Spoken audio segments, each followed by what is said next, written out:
بسم اللہ الرحمن الرحیم۔ السلام علیکم ورحمۃ اللہ وبرکاتہ۔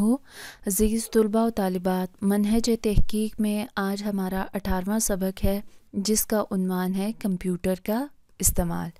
نیا سبق شروع کرنے سے پہلے ہم گزشتہ سبق کا خلاصہ دیکھ لیتے ہیں۔ گزشتہ سبق میں ہم نے تحقیق کی اقسام دیکھی تھیں معیار اور مدت کے اعتبار سے۔ جیسا کہ گزشتہ سبق میں وضاحت کی گئی تھی کہ معیار اور مدت کے اعتبار سے تحقیق کی 3 اقسام ہیں۔ پہلی قسم ہے انتہائی مختصر تحقیق، دوسری ہے وہ تحقیق جو طویل مدت پر مشتمل ہو، اور تیسری قسم جو انتہائی طویل مدت پر مشتمل تحقیق ہو، وہ تیسری قسم تھی۔ آج کا ہمارا سبق کمپیوٹر کا استعمال ہے، تو کمپیوٹر کے استعمال کو سیکھنے سے قبل ہم دیکھ لیتے ہیں کہ کمپیوٹر کی ہماری روزمرہ زندگی میں کیا اہمیت ہے۔ جیسے کہ ہم سب لوگ جانتے ہیں کہ یہ جدید ٹیکنالوجی کا دور ہے، اور اس دور میں اس طرح کی چیزیں سیکھنا ہمارے اوپر لازم ہو چکا ہے۔ اور کمپیوٹر ایک ایسا تیز رفتار آلہ ہے کہ جس کی مدد سے ہم انتہائی کم وقت میں بہت سا کام بآسانی کر سکتے ہیں۔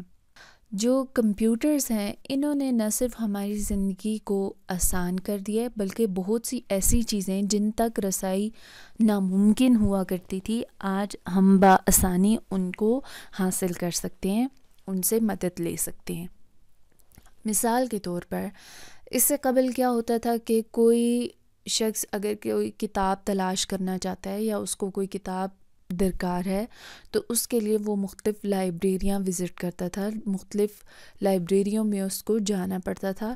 ایک طرف تو اس کو جسمانی مشقت ہوتی تھی، دوسری طرف اس کو مالی مشکلات کا بھی سامنا کرنا پڑتا تھا، اور تیسری چیز بعض اوقات ایسا بھی ہوتا کہ بہت سی لائبریریوں میں گھومنے کے بعد بھی اس کو اپنی مطلوبہ کتاب نہیں ملتی تھی، یا بعض اوقات ایسا ہوتا ہے کہ ہمیں اپنے موضوع کے متعلق یہ علم نہیں ہوتا کہ ہمیں کون سی کتب میں اس سے متعلقہ مواد مل سکتا ہے۔ تو آج اس کمپیوٹر کی مدد سے ہم بآسانی نہ صرف اپنے موضوع سے متعلقہ کتب تلاش کر سکتے ہیں، بلکہ ان کتابوں کو حاصل بھی کر سکتے ہیں، ان کو ڈاؤن لوڈ کر کے ان کا مطالعہ کر سکتے ہیں، یا پھر یہ ہے کہ ہم آن لائن ان کو منگوا بھی سکتے ہیں۔ اس لیے یہ جو کمپیوٹرز ہیں یہ ہماری زندگی کا انتہائی اہم حصہ بن چکے ہیں۔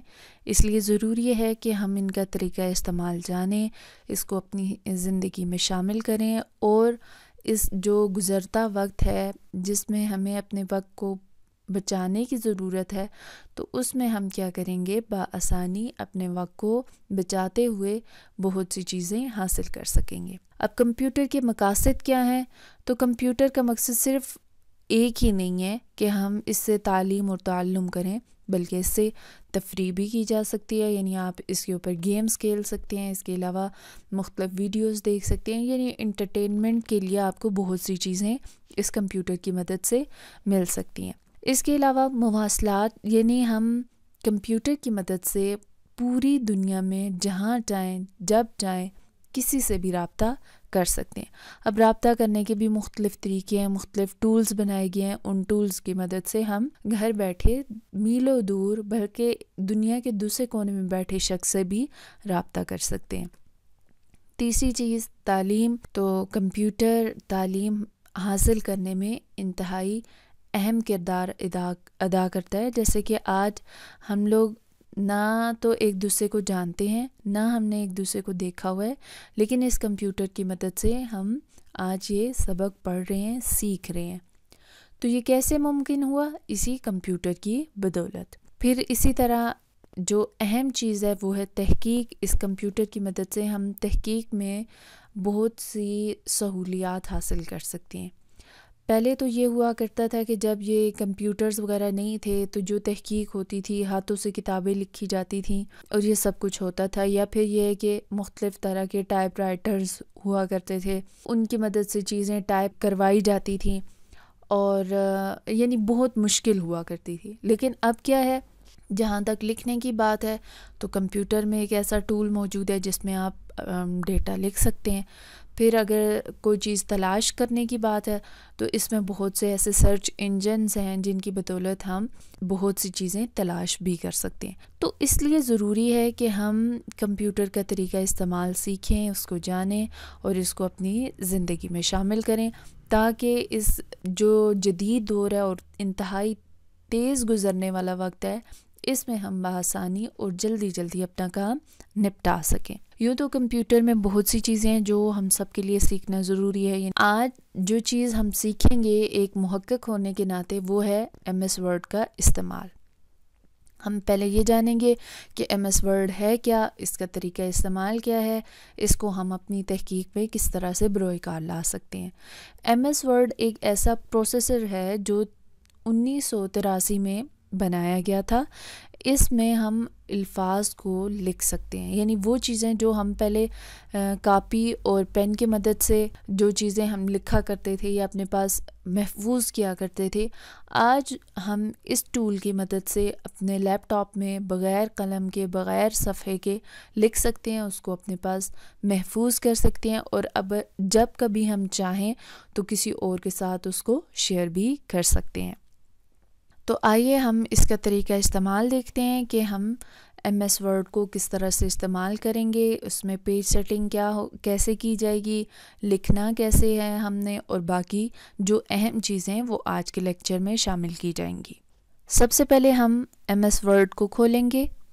یہاں سے ہم بلینک ڈاکومنٹ لیں گے، یعنی ایک خالی پیج لیں گے، خالی صفحہ لیں گے اور پھر اس پر لکھنا شروع کریں گے. لیکن لکھنے سے قبل ہمیں ضرورت ہے کہ ہم اس صفحے کی پہلے سے سیٹنگ کر لیں. ہم اس چیز کا انتخاب کر لیں کہ اس میں ہم نے حاشیہ کتنا سا چھوڑنا ہے، یعنی سائڈوں پہ کتنی جگہ چھوڑنی ہے. پھر اس کے علاوہ جو ہم لکھنے جا رہے ہیں وہ فونٹ سائز کتنا ہونا چاہیے اور اس کا رنگ کون سا ہونا چاہیے. پھر اس کے علاوہ دیگر اہم چیزیں. تو سب سے پہلے ہم پیج سیٹنگ دیکھ لیتے ہیں کہ ہم نے صفحے کو کس طرح سے سیٹ کرنا ہے. تو اس کے لیے ہم جائیں گے لے آؤٹ میں. یہاں پر یہ دیکھیں مختلف چیزیں ہیں، جیسے یہ مارجنز ہے، اورینٹیشن ہے، سائز ہے، کالم ہے. سب سے پہلے ہم مارجن سیٹنگ پہ جائیں گے. یہاں پر کلک کریں، آپ کے سامنے یہ مختلف مارجنز کھل جائیں گے کہ آپ نے اپنے پیج کو کس طرح سے سیٹ کرنا ہے. اب اردو اور انگریزی میں پیج کی جو سیٹنگ ہوتی ہے وہ مختلف ہوتی ہے. یہ دیکھیں سب سے اوپر میں نے یہ خود سے سیٹنگ کی ہوئی ہے کہ اس کا ٹاپ کتنا ہو، یعنی اوپر کتنا سا حصہ ہم نے چھوڑنا ہے، تو وہ 1 پوائنٹ چھوڑنا ہے. پھر جو لیفٹ سائڈ ہے وہ کتنی ہوگی، باٹم کتنا ہوگا اور رائٹ سائڈ کتنی ہوگی. چونکہ ہم لوگ اردو میں جب لکھنا شروع کرتے ہیں تو رائٹ سائڈ پر ہمیں ضرورت ہوتی ہے کہ تھوڑی زیادہ جگہ ہو، کیونکہ وہاں سے مقالہ کو یا جو بھی کتاب ہم لکھ رہے ہوتے ہیں اس کو جوڑا جاتا ہے، اس کی بائنڈنگ کی جاتی ہے. تو اس لیے ہم رائٹ سائڈ سے تھوڑی سپیس زیادہ چھوڑتے ہیں اور باقی جگہوں سے ایک انچ یا ایک پوائنٹ ہم چھوڑ دیتے ہیں. تو اس پر ہم کلک کریں گے. یہ تو میں نے خود سے سیٹنگ کی ہوئی ہے. اگر آپ لوگوں کے پاس پہلے سے سیٹنگ نہ کی ہوئی ہو تو یہ کسٹم مارجنز کا آپشن موجود ہے. اس کے اوپر کلک کریں گے تو آپ کے سامنے یہ کھل جائے گا کہ آپ نے ٹاپ یعنی اوپر والے حصے میں کتنی سپیس چھوڑنی ہے، لیفٹ سائڈ یعنی بائیں طرف آپ نے کتنا یعنی سپیس چھوڑنی ہے، پھر باٹم میں آپ نے کتنی چھوڑنی ہے اور رائٹ سائڈ آپ نے کتنی چھوڑنی ہے. یہ ساری چیزیں آپ یہاں سے اس کو سیٹ کر سکتے ہیں. پھر یہاں پر آپ اوکے کر دیں گے تو وہ سیٹنگ ہو جائے گی. پھر اس کے بعد دوسری جو اہم چیز ہے وہ ہے اورینٹیشن، یعنی آپ نے جو صفحہ منتخب کرنا ہے وہ کس طرح سے ہو، وہ لمبائی میں ہو یا پھر چوڑائی میں ہو. تو چونکہ ہم لمبائی کو یعنی پورٹریٹ جو اورینٹیشن ہے اسی کو سلیکٹ کرتے ہیں تو ہم اس کا انتخاب کریں گے. اور اگر آپ دوسرا کرنا چاہتے ہیں تو دوسرے کے اوپر یعنی لینڈسکیپ پہ اگر آپ کلک کریں گے تو وہ چوڑائی میں لکھا جائے گا. یہ جیسے آپ دیکھ سکتے ہیں آپ کے سامنے صفحہ کھل گیا. اس کو میں تھوڑا چھوٹا کر کے آپ کے سامنے واضح کر دیتی ہوں تاکہ آپ کو مزید سمجھ آ جائے. یہ دیکھیے پورٹریٹ میں کروں گی تو اس طرح سے لمبا پیج کھلے گا، اور اگر میں اس کو لینڈسکیپ میں کروں گی تو یہ اس طرح سے چوڑے سائز میں کھلے گا۔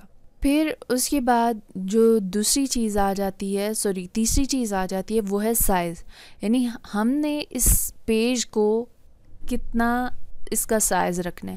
تو عموماً ہم اس کو A4 سائز میں رکھتے ہیں، تو یہاں پر یہ مختلف چیزیں ہیں، یہاں پر ہم A4 سائز کو کلک کریں گے۔ پھر اس کے بعد جو چوتھی چیز ہے وہ ہے کالمز کی سیٹنگ۔ بعض اوقات ہم یہ چاہتے ہیں کہ ہم ایک ہی پیج پر ایک کالم بنائیں۔ کبھی ایسا بھی ہوتا ہے کہ جیسا کہ اخبارات میں 2 کالمز ہوتے ہیں، کبھی 3 کالمز ہوتے ہیں، تو یہاں سے ہم ان کو بھی سیٹ کر سکتے ہیں۔ اور اگر مزید آپ کالمز لینا چاہتے ہیں تو یہاں پر آپ اس کو خود بھی سیٹ کر سکتے ہیں کہ ایک پیج کے اوپر آپ کو کتنے کالمز چاہیے۔ تو عموماً ہم لوگ ایک کالم لے کر چلتے ہیں، تو اسی حساب سے میں نے ایک کی سیٹنگ کر دی ہے۔